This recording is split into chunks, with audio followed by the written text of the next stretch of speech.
Okay, we gotta get more freaking dog food because we got a 16-pound puppy that can eat her weight in 3 weeks.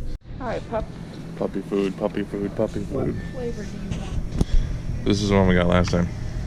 Oh yeah, she said it doesn't matter though. Look at that one. Smoked salmon. Puppy food. It's more expensive. $2 more.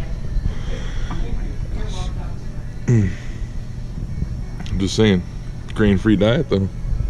Pretty sure this one's grain-free too. Yeah. We know she likes that one. What if she doesn't like that one? What do you think, Pop? What do you want?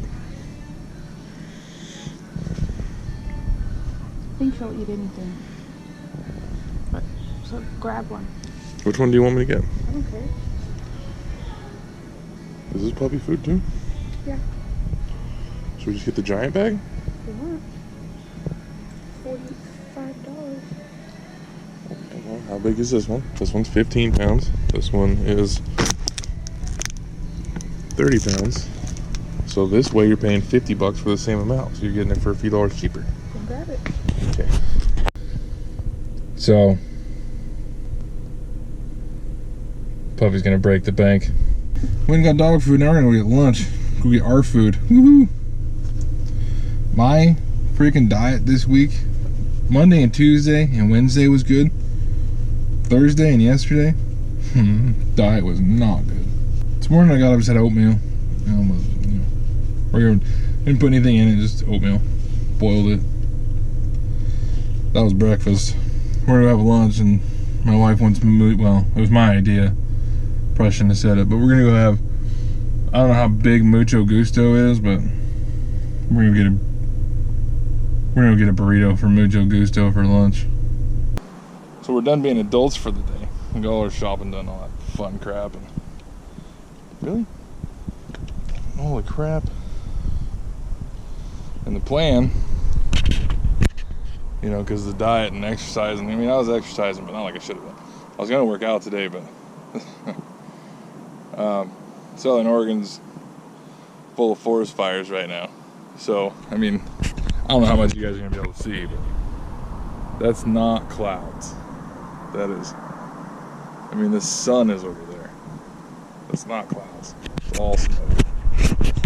And the wife heard that they put out a health warning for the smoke right now, saying it's actually unhealthy to be outside where we live. It's like I don't know, I mean, you know about like the LA Valley,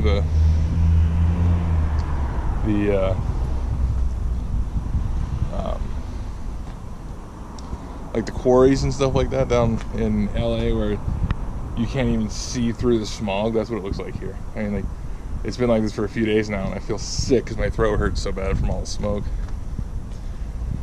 So, for that reason, you know, garage gym, probably not going to get used today. It'll just be fun stuff, but I think we're going to do something a little more fun.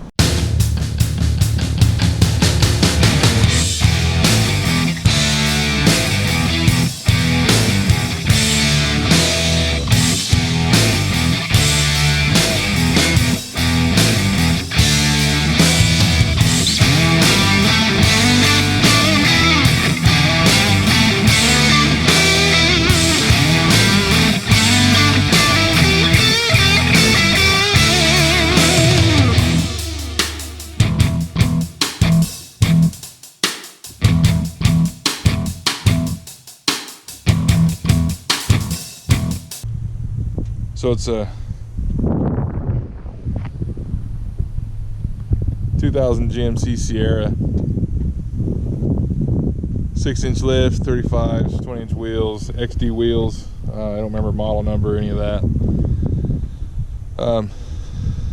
Got a few problems, you know, like anything that's 17 years old is gonna have a few problems. It's 5.3 liter 4-wheel drive.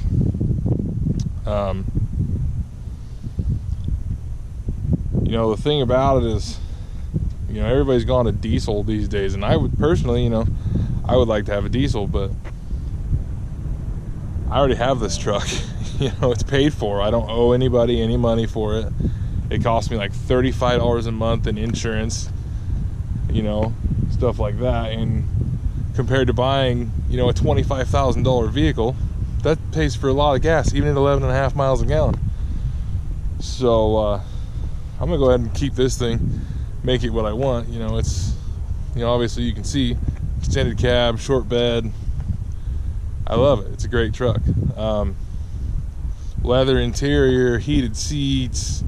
AC's broke right now. That's gonna cost $900, but winter's on its way, I guess. We're over halfway through August now, so I'm really not worried about the AC at this point, because where I live in Southern Oregon, it's gonna start cooling off here soon. The old girl here is she's a good truck. I've had her for a couple years now. I bought her for my cousin, like I said.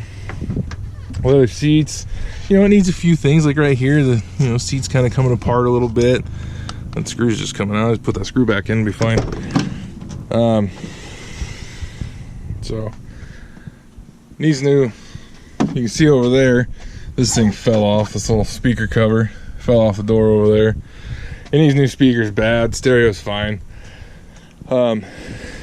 Needs new speakers really bad. Needs a lot of front end rubber. I mean, there's a lot. There's really, it's just a lot of stuff that this truck needs. But you know what? 17 years old. She's gonna have some problems. All right, I'm back in the driveway, and the part that I need to replace, this stupid little thing, is a air injection check valve.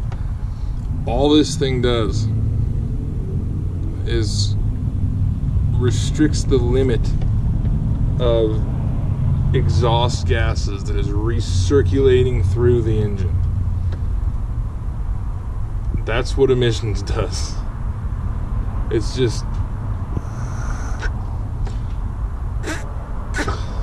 insane. I mean, it's all that A.I.R crap. Now, Oregon,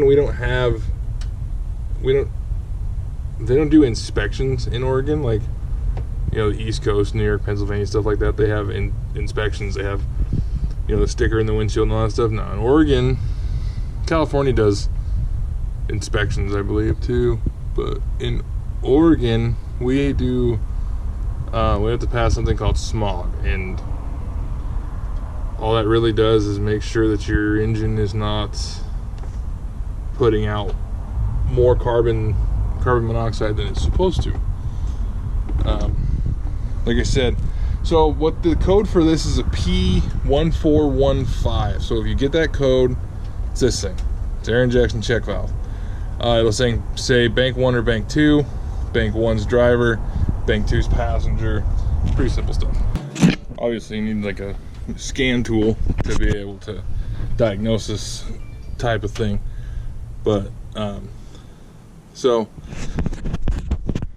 on a 2000 GMC, it's this guy right here. You can see there's one right here. This tube goes down into the exhaust manifold, and you can see there's a hose off the back, and the hose wraps around and goes right back into the intake manifold. And it's just, you know, stupid. It's recirculating carbon back into your engine. It just doesn't. It's so stupid. But that's the way it is, so whatever. In Oregon, once your vehicle is 20 years or older, it no longer has to pass smog.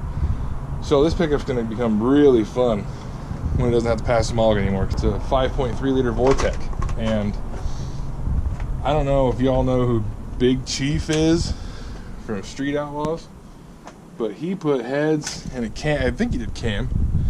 I know he did heads on his 5.3 liter, and he pro charged it, and he's putting out like 620 horse. So I think that's what we'll do. When this thing doesn't have to pass smog anymore, we'll just go ahead and do that. Oregon does this thing where if you live outside the city limits, your vehicle doesn't have to pass smog.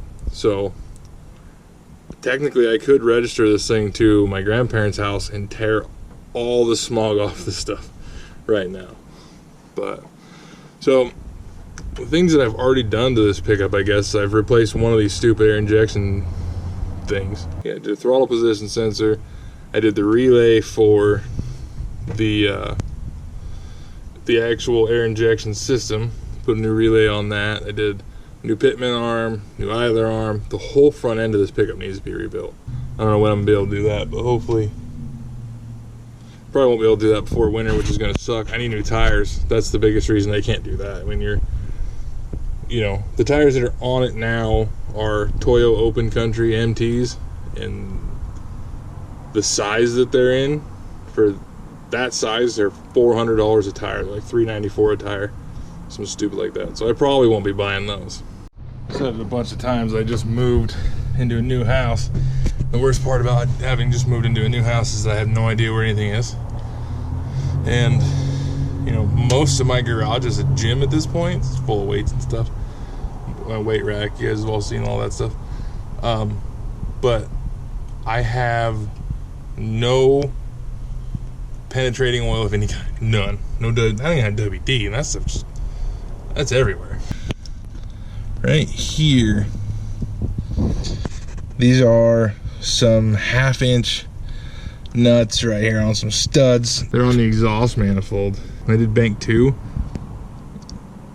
they came off fairly easy.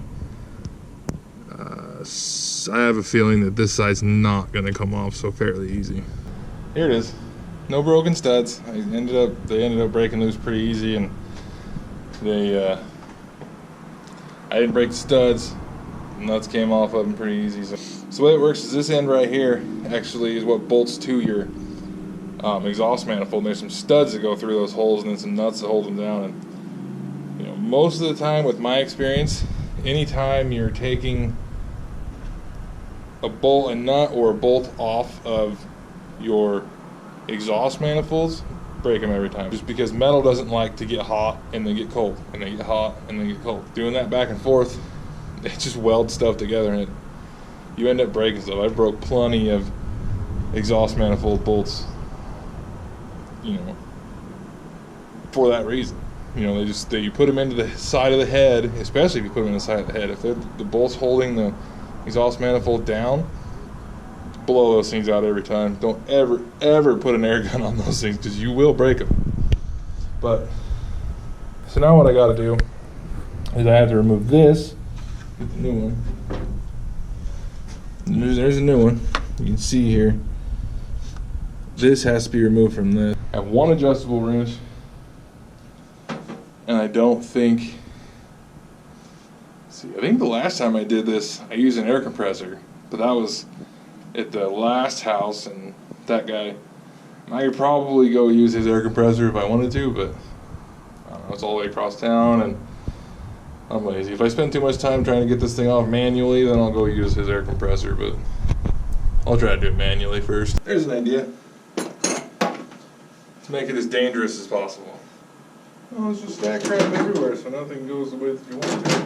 So here's what I'm gonna do. Grinder's gonna go right about like so. Just cut that thing off, because then I can put a socket on there, I think.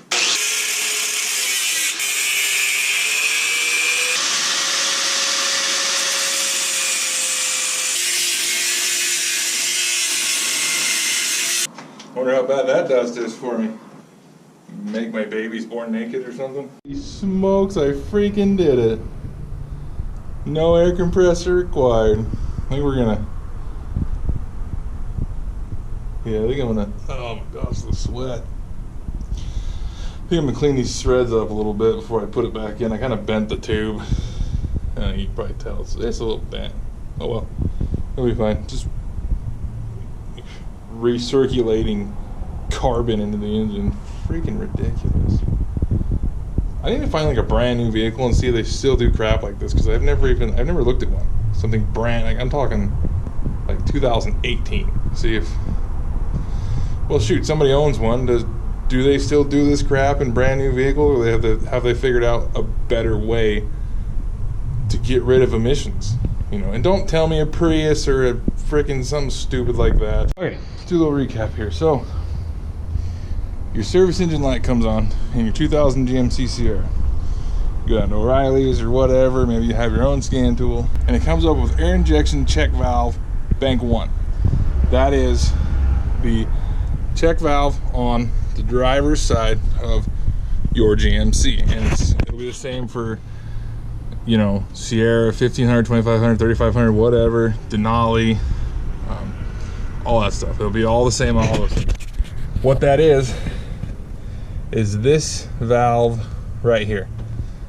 Okay, that is your air injection check valve. There's two on this thing. Bank one's driver's side, bank two passenger side. So the best, I mean, they're easy to get out of the vehicle. Unbolt them from the exhaust manifold, pull them off the rubber tube, good to go. Now, what they do is they put right here, that is obviously kind of looks like a nut, right? I wouldn't use that. Do it like this. Just cut that freaking thing off there, cut it in half, whatever, so you can get a socket on there good. Because, like I said, with that carbon, they are welded on there. They are freaking tight. I had, well, you can see my rack back here. You see these posts sticking out over here that hold my weights up? I had to put my ratchet handle inside of one of those and then put all of my 325 pounds, that's right, lost 5 pounds this week, for those of you who've followed the, you know, other videos of workouts and stuff like that. 5 pounds down. But put 325 pounds on the other side just to barely get it to creak off. I mean, it was just, they're so freaking tight. But yeah, we got it done, got it reinstalled, and I'll have to go down and apparently somebody told me O'Reilly's won't clear the codes for you anymore, which sucks if that's true. But I'm gonna go down there tomorrow probably. I know the guys at the local O'Reilly's fairly well. Hopefully they'll do it for me. I won't tell you if they did or not because that might get them in trouble. But I think that's gonna do it for this video. Oh, I am by no means a tech, so if you do this and something breaks, I'm not responsible. This is just a run-of-the-mill. Here you go.